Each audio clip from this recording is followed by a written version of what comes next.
मैं एक चंद्रशेखर आजाद पर कविता सुनाना चाहता हूं। मैंने जब कविता लिखने के लिए शेखर के बारे में पढ़ा तो दो बातें मैंने ऐसी पढ़ी जो शायद आप नहीं जानते हो। एक तो यह कि शेखर को कोई अंग्रेज फौजी पहचानता नहीं था, अंग्रेजों का सैनिक। तो 725 भारतीयों को इस बात की नौकरी अंग्रेजों ने दी कि तुम चंद्रशेखर आजाद को पहचान के हमें पकड़वाओ। 725 लोग पेरोल पर थे अंग्रेजों के। और दूसरा, मैंने एक ऐसा वाक्य पढ़ा जो दुनिया में कहीं भी कभी भी किसी शहीद के मुंह से निकला नहीं है। दुनिया में सबसे अलग करता है चंद्रशेखर को, आजाद को। वो गरीब मां बाप का बेटा था। भाभुआ एक जगह है झाबुआ जिले में, वहां उनके माता पिता रहते थे। इकलौता बेटा था और कोई भाई बहन नहीं था। घर गरीब था। वो खजाने लूटते थे आजादी की लड़ाई के लिए। वो पैसा चंद्रशेखर आजाद के पास रहता था। उस संदूक की चाबी चंद्रशेखर आजाद पर रहती थी। एक दिन रात के अंधेरे में गांव के कुछ लोग आए और आकर उन्होंने खबर दी कि चंद्रशेखर, तुम जानते हो तुम्हारे माँ बाप की हालत क्या है। घर में आटा नहीं है, रोटी बनने की नौबत नहीं है। तुम्हारे पास संदूक में लूटा हुआ पैसा है, इसमें से कम इतना पैसा तो घर भेजो कि माँ बाप रोटी खा लें। तो चंद्रशेखर आजाद दो वाक्य बोला। एक वाक्य बोला आंखों में आंसू भरकर, और एक वाक्य बोला आंखों को लाल करके। पहला वाक्य तो यह बोला, क्या माँ बाप सिर्फ मेरे हैं और क्रांतिकारियों के नहीं?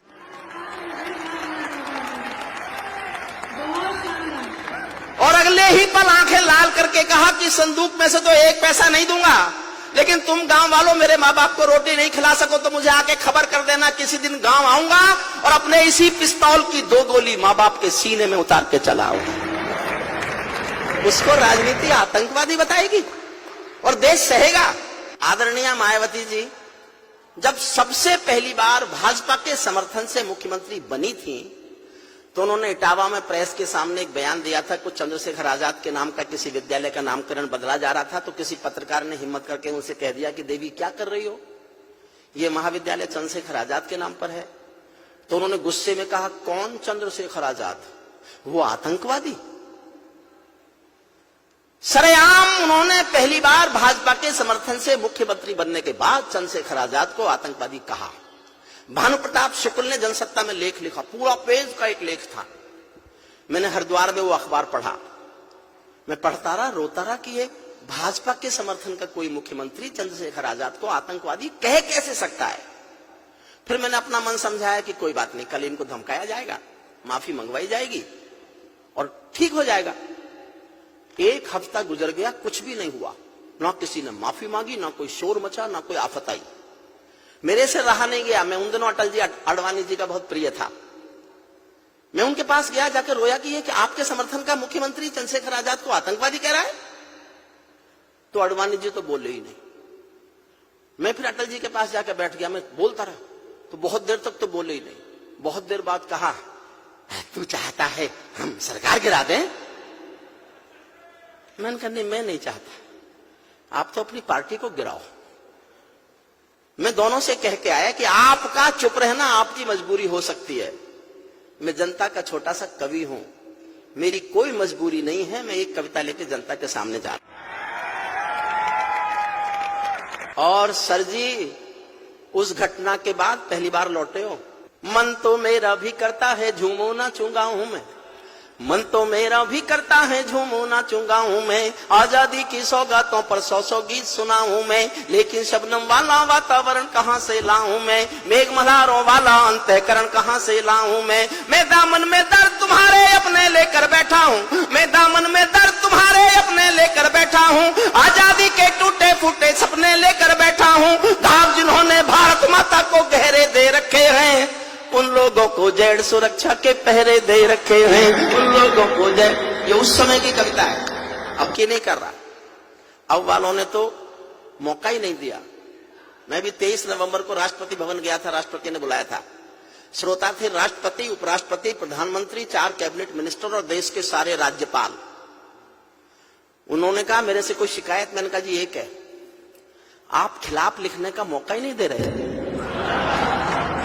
इस तरह तो मेरी दुकान ही बंद हो जाएगी। जो भारत को बर्बादी की हद तक लाने वाले हैं वे ही स्वर्ण जयंती का पैगाम सुनाने वाले हैं, वे ही स्वर्ण जयंती का। कविता शुरू करता हूँ। आजादी लाने वालों का तिरस्कार तड़फाता है, बलिदानी पत्थर पर थूका बार बार तड़फाता है। इंकलाब की बलबेदी भी जिससे गौरव पाती है, आजादी में उस शेखर को भी गाली दी जाती है, आजादी में उस शेखर को भी गाली। मैंने केवल इसलिए कविता लिखी, राजनीति के लोग शहीदों का सम्मान नहीं करना चाहते, ना करें, लेकिन उनको अपमान नहीं करना चाहिए। अपमान मत कीजिए, बस मत कीजिए आप सम्मान, आपके संस्कार, लेकिन अपमान मत कीजिए। आजादी में उन बेटों को भी गाली दी जाती है। मैं दिनकर की परंपरा का चारण हूँ, भूषण की शैली का अल्प उदाहरण हूँ, इसीलिए मैं दरबारों के गीत नहीं गा सकता हूँ। मैं पीड़ा की चीखों में संगीत नहीं ला सकता हूँ। मैं पीड़ा की दिल से सुनना अच्छा लगे तो आशीष देना, मुझे आशीष नहीं भी दे सको, आंखें गीली हो तो होने देना। इससे बढ़कर और शर्म की बात नहीं हो सकती थी, इससे बढ़कर और शर्म की बात नहीं हो सकती थी। आजादी के परवानों पर घात नहीं हो सकती थी। कोई बलिदानी शेखर को आतंकी कह जाता है, पत्थर पर से नाम हटाकर कुर्सी पर रह जाता है, पत्थर पर से नाम हटाकर कुर्सी पर रह जाता है। गाली की भी कोई सीमा है, कोई मर्यादा है, ये घटना तो देशद्रोह की परिभाषा से ज्यादा है। मेरी आंखों में पानी है, सीने में चिंगारी है, राजनीति ने कुर्बानी के दिल पर ठोकर मारी है। सारे वतन पुरोधा चुप थे, कोई कहीं नहीं बोला, सारे वतन पुरोधा चुप थे, कोई कहीं नहीं बोला। लेकिन कोई ये ना समझे कोई खून नहीं खौला, लेकिन कोई ये ना समझे को। ये ही कविता का सौंदर्य है। कहीं ऊपर स्वर्ग में शहीदों की आत्मा सुन रही होगी। जब चंद्रशेखर आजाद को आतंकवादी बताया जा रहा होगा, शहीदों की आत्मा ने सुना होगा, उन पर क्या गुजरी होगी, इस सौंदर्य बोध को मेरे साथ जीना, इसीलिए मैं कविता सुनाना चाहता था। लेकिन कोई ये ना समझे कोई खून नहीं खोला, सुनकर बलिदानी बेटों का धीरज डोल गया होगा, सुनकर बलिदानी बेटों का धीरज डोल गया होगा। मंगल पांडे फिर शोणित की भाषा बोल गया होगा, मंगल पांडे फिर शोणित की भाषा बोल गया होगा। सुनकर हिंद महासागर की लहरें तड़प गई होंगी, शायद बिस्मिल की गजलों की बहरें तड़प गई होंगी। नील गगन में कोई पुच्छल तारा टूट गया होगा, नील गगन में कोई पुच्छल तारा टूट गया होगा। अशफाकुल्लाह की आंखों में लावा फूट गया होगा, अशफाकुल्लाह की आंखों में लावा फूट गया होगा, अशफाकुल्लाह की आंखों में लावा फूट गया होगा। भारत भू पर मरने वाला टोला भी रोया होगा, आजादी का रंग बसंती चोला भी रोया होगा। चुपके चुपके रोया होगा संगम तीरथ का पानी, आंसू आंसू रोई होगी धरती की चूनर धानी। सुनना साहब, आपके दिल तक पहुंचे तो ही समर्थन करना। चुपके चुपके रोया होगा संगम तीरथ का पानी, आंसू आंसू रोई होगी धरती की चूनर धानी। एक समंदर रोई होगी भगत सिंह की कुर्बानी। क्या ये ही सुनने की खातिर फांसी झूले सेनानी, क्या ये ही सुनने की खातिर फांसी, क्या ये ही सुनने की खातिर फांसी झूले।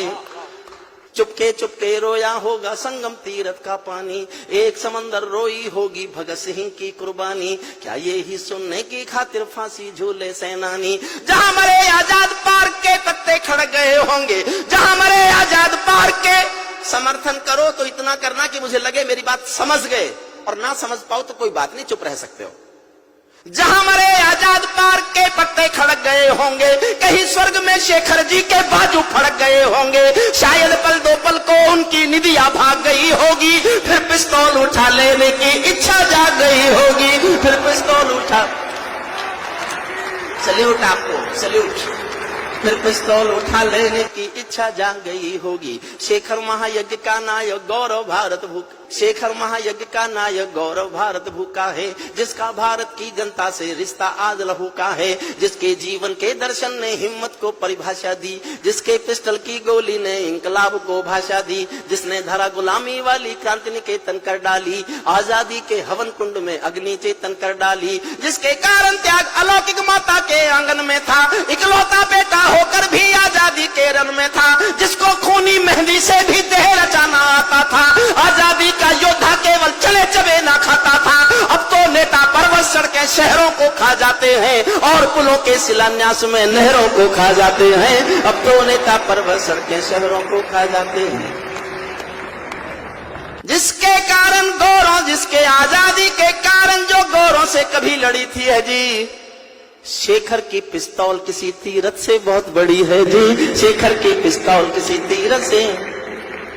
और माफ करे सदन, मैं आप जानता हूं आज देश का है, भारत माता, जो भारत माता की जय के नारे गाने वाले हैं, जो भारत माता की, गुस्से में लिखा मैंने क्योंकि समर्थन से थी वो मुख्यमंत्री, जो भारत माता की जय के नारे गाने वाले हैं, राष्ट्रवादी की गरिमा गौरव ज्ञान सिखाने वाले हैं, जो छोटी छोटी बातों पर संसद में अड़ जाते हैं, श्री राम मंदिर मुद्दे पर सड़कों पर लड़ जाते हैं, 60 दिनों तक स्वर्ण जयंती रथ लेकर जो घूमे थे, आजादी की यादों के पत्थर पूजे थे, चूमे थे, इस घटना पर चुप बैठे थे, सबके मुंह पर ताले थे, तब गठबंधन क्यों नहीं तोड़ा, जो तुम हिम्मत वाले थे, तब गठबंधन क्यों नहीं तोड़ा। इस घटना पर चुप बैठे थे, सबके मुंह पर ताले थे, तब गठबंधन क्यों नहीं तोड़ा। और साहब तालियां बजाओ तो मैं देखना चाहता हूं, इटावा की याद लेके जाना चाहता हूं, 2 पंक्ति पढ़ रहा हूं, मैं कहने का हौसला करूंगा, आप केवल समर्थन का हौसला कर लेना। सबके मुंह पर ताले थे, तब गठबंधन क्यों नहीं तोड़ा, जो तुम हिम्मत वाले थे, तुम सत्ता में शामिल थे तो टूक डांट भी सकते थे, तुम सत्ता में शामिल थे तो टूक डांट भी सकते थे, जो जीभ शहीदों पर थूके वो जीभ काट भी सकते थे, जीभ शहीदों पर थूके वो जीभ काट, जो सीने अंतिम क्षण पड़ता हूं, जो सीने पर गोली खाने को आगे बढ़ जाते थे, भारत माता की जय कहकर फांसी पर चढ़ जाते थे, जिन बेटों ने आजादी के लिए जवानी दे डाली, आजादी के हवन कुंड के लिए कहानी दे डाली, दूर गगन के तारे उनके नाम दिखाई देते हैं, दूर गगन के तारे उनके नाम दिखाई देते हैं, उनके स्मारक भी चारों धाम दिखाई देते हैं, उनके स्मारक। और कविता की सबसे अच्छी पंक्ति सुनना, उनके स्मारक भी चारों धाम दिखाई देते हैं, वे देवों की लोकसभा के अंग बने बैठे होंगे, तुम्हारी जगह कल के बासी अखबार। और उन शहीदों की जगह मैं बता रहा हूं, वे देवों की लोकसभा के अंग बने बैठे होंगे, वे सतरंगी इंद्रधनुष के रंग बने बैठे होंगे, उन बेटों की याद भुलाने की नादानी करते हो, इंद्रधनुष के रंग चुराने की नादानी करते हो, इंद्रधनुष के रंग चुराने की नादानी करते हो, जिनके कारण ये भारत आजाद दिखाई देता है, अमर तिरंगा उन बेटों की याद दिखाई देता है, उनका नाम जुबां पर लो तो पलकों को झपका लेना, उनकी यादों के पत्थर पर 2 आंसू टपका देना, जो धरती में मस्तक बोकर चले गए, दाग गुलामी वाला धोकर चले गए, मैं उनकी पूजा की खातिर जीवन भर गा सकता हूँ, मैं सूरज का तम के गीत नहीं गा सकता हूँ, मैं पीड़ा की चीखों में संगीत नहीं ला सकता हूँ, मैं पीड़ा की